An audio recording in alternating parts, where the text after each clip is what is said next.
As we get closer to the end times, it's becoming more and more clear to me that there is no one person or group that's acting on behalf of all of us.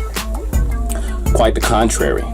Preppers is a term that's been coined for a movement of people who are preparing or prepping for some kind of catastrophe or doomsday to hit the earth at some point in the future.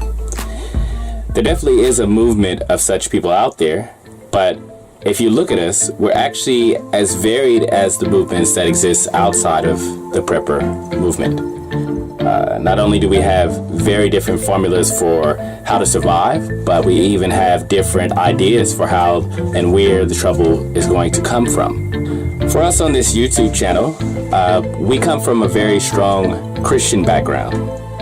And yet we found that there are very few other professing Christians who actually agree with us in terms of how we see things. We tend to find that we're more closely allied with people who come from no religious background at all. The end time novel Survivors deals with the problems that affect half a dozen Christians from very different backgrounds as they find themselves thrust together in an apartment in London. And then in the sequel, Listening, you have a Hindu, you have a Muslim, you have a Jew, and a pagan, all pushed together with a couple of Christians in a similar sort of plot where they're learning to coexist despite their different backgrounds. Surely when the disaster comes, we're going to need more than fallout shelters and guns to distinguish our friends from our enemies. Even a copy of the Apostles' Creed might not suffice. In other words, while I'm sure there are a lot of people out there who would like to think that they have the membership lists or at least the membership rules all worked out, in reality, I'm not sure that any one of us really does. It may be that what we really need is a fair bit of humility and more than a little patience with people who don't see things exactly as we do. I've heard it said that in the history of the church, when Christians were being martyred for their faith, they would often have all sorts of disagreements with each other over different doctrinal issues. And for us, as we move into the end times, we may find that if we discover that we're thrown into the same cave with people whom we formerly thought of as heretics, that's the time where we need to just step back and lay it all out there before God and allow Him to show us how He wants us to relate to each other. It's great to see a number of websites and YouTube channels, similar to the one that I'm speaking on now, forming, that serve to offer kind of a hub perspective towards the preparation movement or Christians who are expecting to go through the Great Tribulation.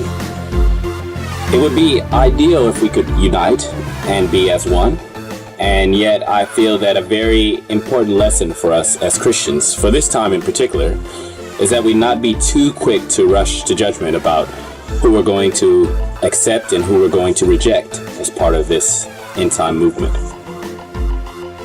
Christian teaching is that in the end times, God is going to miraculously draw together 12 tribes from around the world. And I know there's a group already out there that's taken that name and essentially presumed that they represent the one true 12 tribes. I'm not convinced. I think most of us, myself included, would like to think that we have it all or mostly worked out in terms of what the 12 tribes are going to do or what they're going to teach in the end times. But I'm not really sure that any of us does. It may be that we need to open our minds a bit more to further enlightenment. And this kind of openness to hearing new revelation, to questioning things, including ourselves, may be something that needs to continue right up until the Great Tribulation. The Bible talks about people who will find themselves in heaven and they'll question, how did I get here? And that's presumably because they didn't meet the criteria that most of us assumed would determine who gets to heaven and who goes to hell. People of conscience. It's a phrase that I really like because, we can have our theology worked out perfectly and yet be almost totally lacking and conscience.